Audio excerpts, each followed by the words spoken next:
অবৈধভাবে পাচারকালে বিপুল পরিমাণ পণ্যসহ 11 জন পাচারকারীকে আটক করেছে বাংলাদেশ নৌবাহিনী। দেশের সার্বভৌমত্ব অটুট রাখা, সমুদ্রসীমায় অবৈধ অনুপ্রবেশ প্রতিরোধ, জলদস্যুতা ও চোরাচালান দমন সহ সামুদ্রিক সম্পদের নিরাপত্তা নিশ্চিত করতে নিয়মিত টহল পরিচালনা করছে বাংলাদেশ নৌবাহিনী।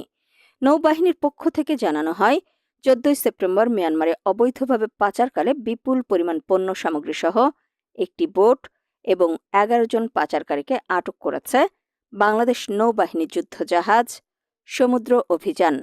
বঙ্গোপসাগরে বাংলাদেশ নৌবাহিনীর জাহাজ সমুদ্র অভিযান কর্তৃক নিয়মিত টহল চলাকালীন সেন্ট মার্টিনের ছেড়া দ্বীপ হতে আনুমানিক 10 নটিক্যাল মাইল দক্ষিণ পশ্চিমে বাংলাদেশের জলসীমায় একটি কাঠের বোট দেখতে পায়।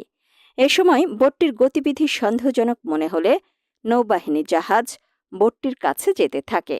নৌবাহিনীর জাহাজের